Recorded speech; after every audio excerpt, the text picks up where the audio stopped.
Great. Okay, I'll get straight into it, since we don't have much time. So the reason that we decided to do this study is because obviously we've already been told about the River Murray and the problems that it has. And we wanted to see if we could come up with a different way of doing the conventional surveys to allow it to be more rapid, more inexpensive. And eDNA sequencing seems to be getting a lot of hype recently, so we wanted to go out there and actually physically test the methods against each other. And to do that for fish species in the River Murray. So for those of you wondering what eDNA is when organisms living within an environment shed cells or excrete gametes and things like that. They leave a trace of DNA in that environment. And you can sequence that DNA, collect it and sequence it and find out what organisms are actually present in that environment based on those sequences. So in this case, we wanted to test the River Murray, which is obviously sediment and water samples. The benefits of eDNA metabarcoding that seem to be spouted in all the literature are that it's very rapid processing time.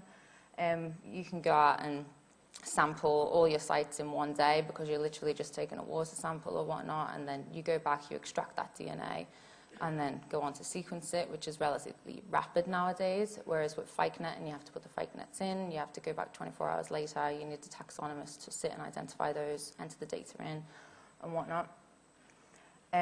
It's relatively inexpensive because obviously you can do a much larger number of samples in a smaller amount of time. And according to literature, you can get unprecedented diversity when compared with more traditional survey measures. So just to, in case you don't know what eDNA sequencing is, I'll just go through quickly what the methodology kind of involves. So you would go out to your particular environment that you're interested in and you take, say, a water sample or a sediment sample. This here is a picture of someone taking some ballast water samples to look for diatoms. And then you extract that DNA that's in that sample. And then this is where the clever part comes in. During the PCR amplification process, where you want to generate a higher copy number of the DNA that's there, so you're just making lots and lots of copies of that DNA, you incorporate a sample-specific, unique identifier within that sequence. So say if each one of these is a separate sample, each one will have that like man-made sequence incorporated into that. And you can then combine all those samples together, run them on a sequencing machine, and then pull those samples back apart into their respective samples post-sequencing. And then obviously you've got your data interpretation. So the things that we wanted to look at to test to see if it was feasible in the River Murray is we first wanted to find out, well, what's the better media?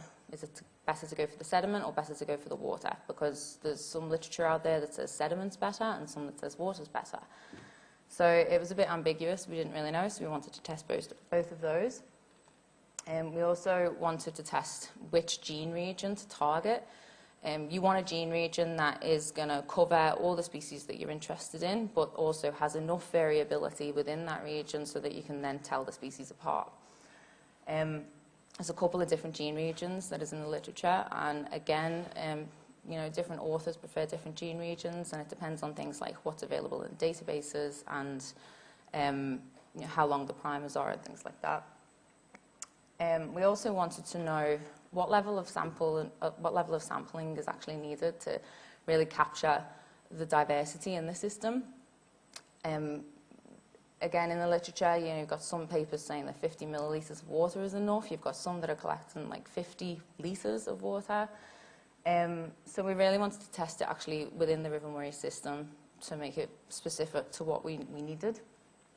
Obviously, the main point of this whole study was to compare FICNet to eDNA sequencing. And then the last question kind of came up as a result of what we found in the data. So can you actually get any form of quantitative estimate of abundance from sequencing data, or is it just presence, absence, species richness?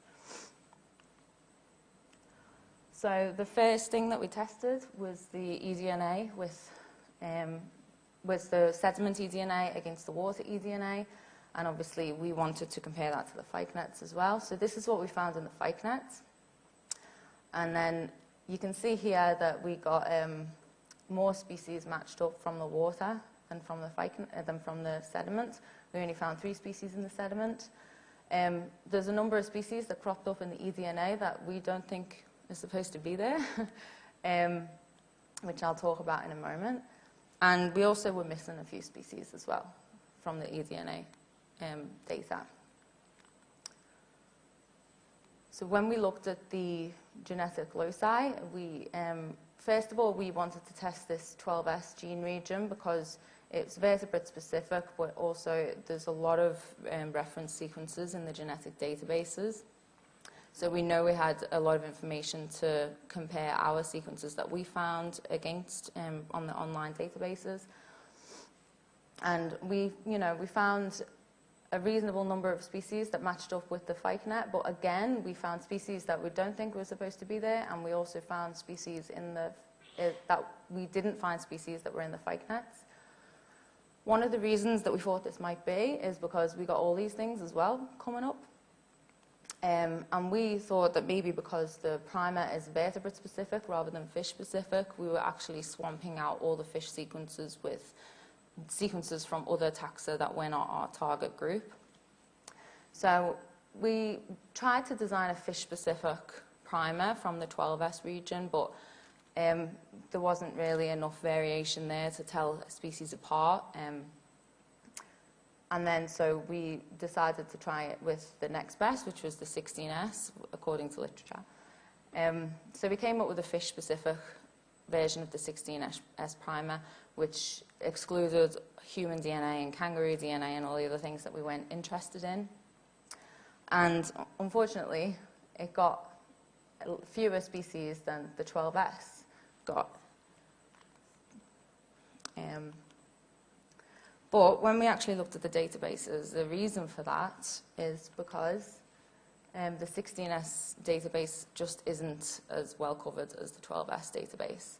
So when we actually looked at it compared it to what is available in the database rather than just, matching them up together on what we got in the data, we found that the numbers were not that different. We were getting around 69% for both primer regions. So the 16S and 12S are actually both as good as each other in terms of identifying species, but the 16S is more fish specific.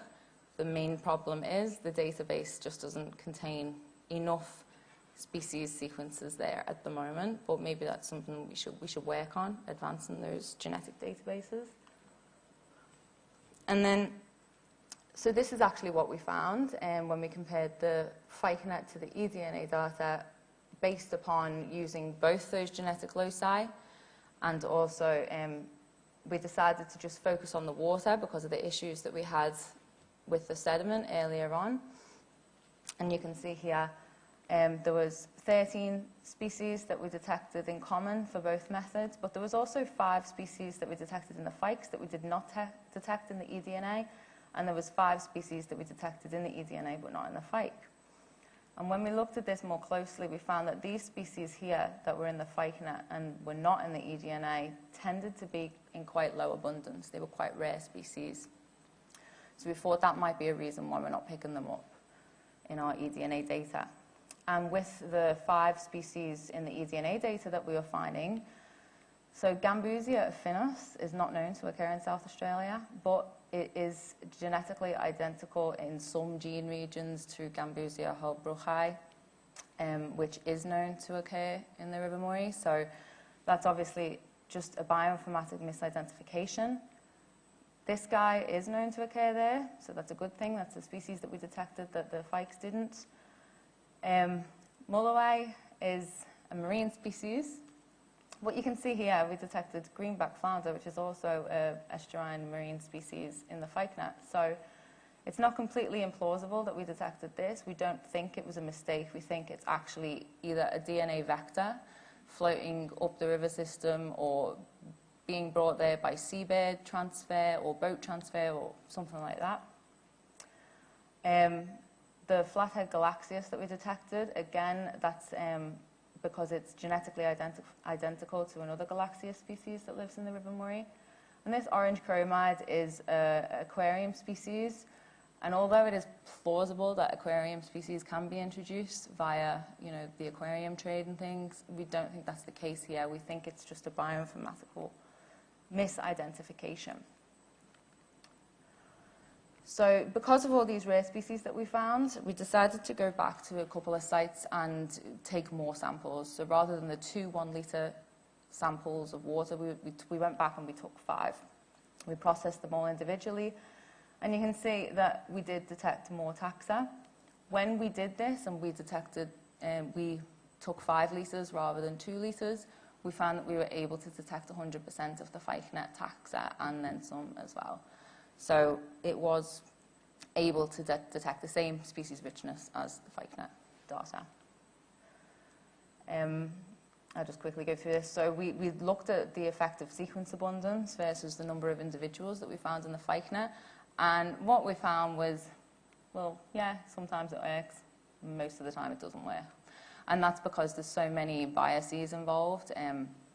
The primer bias in the PCR amplification, there's bias, the primers preferentially amplifying different taxa. So yeah, at the moment, I don't think using sequence abundance as a proxy for the number of fish individuals is recommended. I think you should stick to species richness.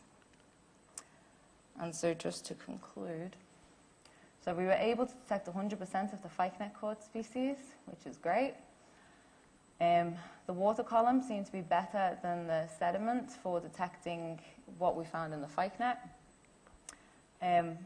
Highly targeted genetic markers, so the fish-specific, is much better than using vertebrate-specific, say, if you're not interested in other vertebrates, but the genetic databases need to be improved. We do not recommend quantitative interpretation of sequence counts for vertebrate species at the moment. And on a per-site basis, we did find community discrepancies. So the phycenet detected some that the eDNA didn't, and the eDNA detected some that phycenet didn't. So there is things we still need to explore with eDNA sequencing. And so because of all that, logical interpretation of the eDNA data is crucial. You can't just report what you find straight off the bat. So all of this has been published, and I'd just quickly like to thank my co-authors there. So I'll just let you read that because I know we're running out of time. And all of this work was carried out in the Australian Centre for Ancient DNA, run by Alan Cooper. So we thank him for letting us use his wonderful facilities. Thank you.